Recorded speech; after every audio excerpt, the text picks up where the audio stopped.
The Nabataean Kingdom, also named Nabatea, was a political state of the Arab Nabataeans during classical antiquity. Nabataea remained independent from the 4th century BC until it was annexed by the Roman Empire in AD 106, which renamed it Arabia Petrea. History. Nabataeans. The Nabataeans were one among several nomadic Bedouin tribes that roamed the Arabian desert and moved with the herds to wherever they could find pasture and water. They became familiar with their area as seasons passed, and they struggled to survive during bad years when seasonal rainfall diminished. Although the Nabataeans were initially embedded in Aramaic culture, theories about them having Aramaean roots are rejected by modern scholars. Instead, archaeological, religious and linguistic evidence confirm that they are a northern Arabian tribe. The precise origin of the specific tribe of Arab nomads remains uncertain. One hypothesis locates their original homeland in today's Yemen, in the southwest of the Arabian Peninsula, but the deities, language and script share nothing with those of southern Arabia. Another hypothesis argues that they came from the eastern coast of the peninsula. The suggestion that they came from the Hejaz area is considered to be more convincing, as they share many deities with the ancient people. The NBTW, the root consonant of the tribe's name, is found in the early Semitic languages of Hejaz. Similarities between late Nabataean Arabic dialect and the ones found in Mesopotamia during the Neo-Assyrian period, as well as a group with the name of Nabatea being listed by the Assyrians as one of several rebellious Arab tribes in the region, suggests a connection between the two. The Nabataeans might have originated from there and migrated west between the 6th and 4th centuries BC into northwestern Arabia and much of what is now modern-day Jordan. Nabataeans have been falsely associated with other groups of people. A people called the Nabatea, who were defeated by the Assyrian king Ashurbanipal, were associated by some with the Nabataeans because of the temptation to link the similar names. Another misconception is their identification with the Nebaioth of the Hebrew Bible, the descendants of Ishmael, Abraham's son. Unlike the rest of the Arabian tribes, the Nabataeans later emerged as vital players in the region during the times of prosperity. However, their influence then faded, and the Nabataeans were forgotten. Emergence. Although the Nabataeans were literate, they left no lengthy historical texts. However, there are thousands of inscriptions still found today in several places where they once lived, including graffiti and on the minted coins. The first historical reference to the Nabataeans is by Greek historian Diodorus Siculus, who lived around 30 BC, but he includes some 300 years earlier information about them. He uses a source by Hieronymus of Cardia, one of Alexander the Great's generals who had a first-hand encounter with the Nabataeans. Diodorus relates how the Nabataeans survive in a waterless desert and how they managed to defeat any enemies by hiding in the desert until the latter would surrender for lack of water.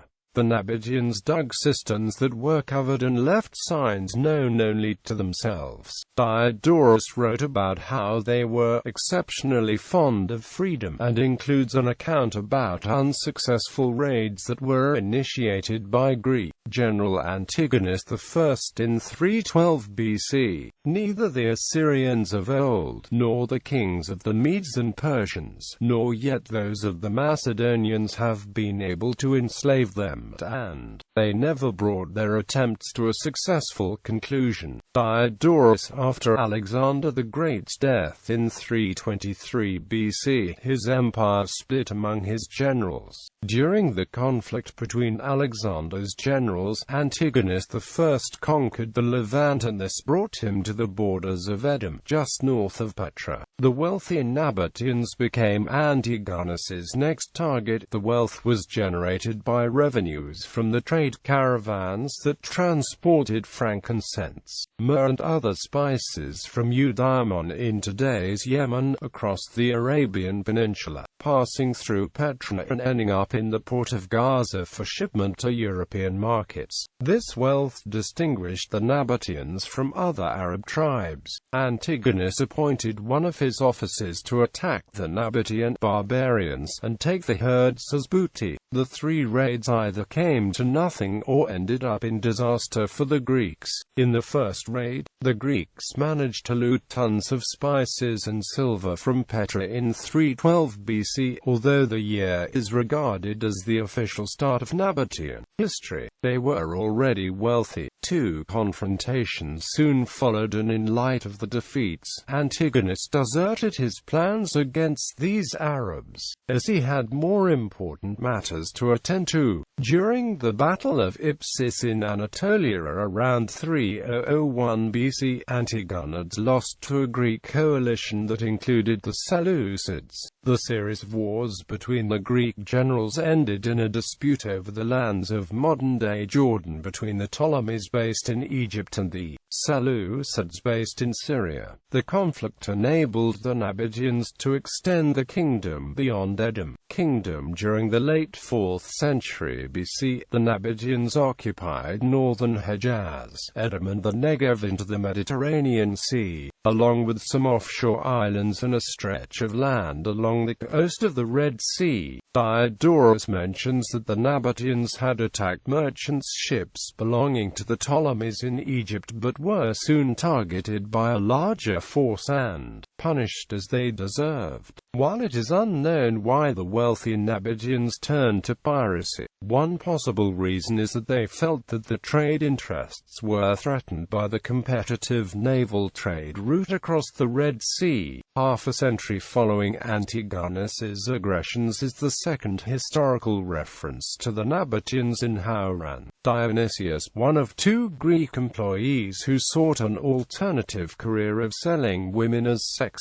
slaves, was once detained by the Nabataeans for a week during one of his trades. Considering the Nabataean society's remarkable gender equality at the time, it is likely that they were objecting to the treatment of women in their area, which they believed they were responsible for in the course of maintaining law and order. Aratus I is the first named king of the Nabataeans, whose name was found on an inscription in the Negev dating back to the 2nd century BC. Around the same time, the Arab Nabataeans and the neighboring Jewish Maccabees had maintained a friendly relationship. The former had sympathized with the Maccabi who were being mistreated by the Seleucids. The Nabataeans started to mint coins during the same century, portraying the extensive economic and political independence that they enjoyed. Petra was included in a list of major cities in the Mediterranean area to be visited by a notable from Priene, a sign of the significance of Nabataea in the ancient world. Petra was included with Alexandria, which was considered to be a supreme city in the civilized world. Nabataeans and Her Hasmoneans. The Nabataeans were allies of the Maccabees during the struggles against the Seleucid monarchs. They then became rivals of the successors, the Judean Hasmonean dynasty, and a chief element in the disorders which invited Pompey's intervention in Judea. The port of Gaza was the last stop for spices that were carried by trade caravans before shipment to European markets, and so the Nabataeans had considerable influence over the Gazans.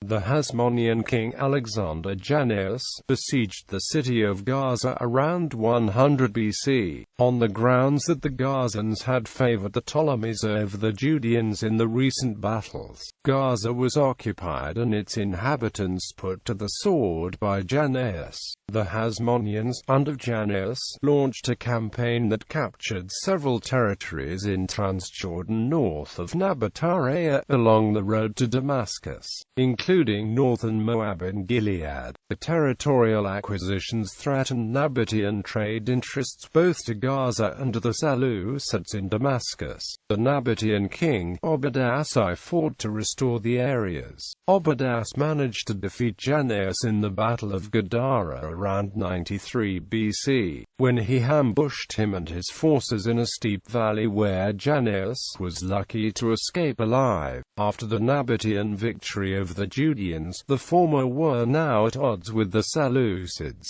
who were not impressed with the increasing influence of the Nabataeans to the south of the territories. The Nabataeans were again victorious over the Greeks, and this time over the Seleucids. During the Battle of Cannae, the Seleucid king Antiochus XII waged war against the Nabataeans, and the king himself was slain during combat. His demoralized army fled and perished in the desert from starvation. After Obadas's victories over the Judeans and the Greeks, he became the first Nabataean king to be worshipped as a god by his people. Abdat was a temple built in the Negev desert by the Nabataeans to commemorate Obadas.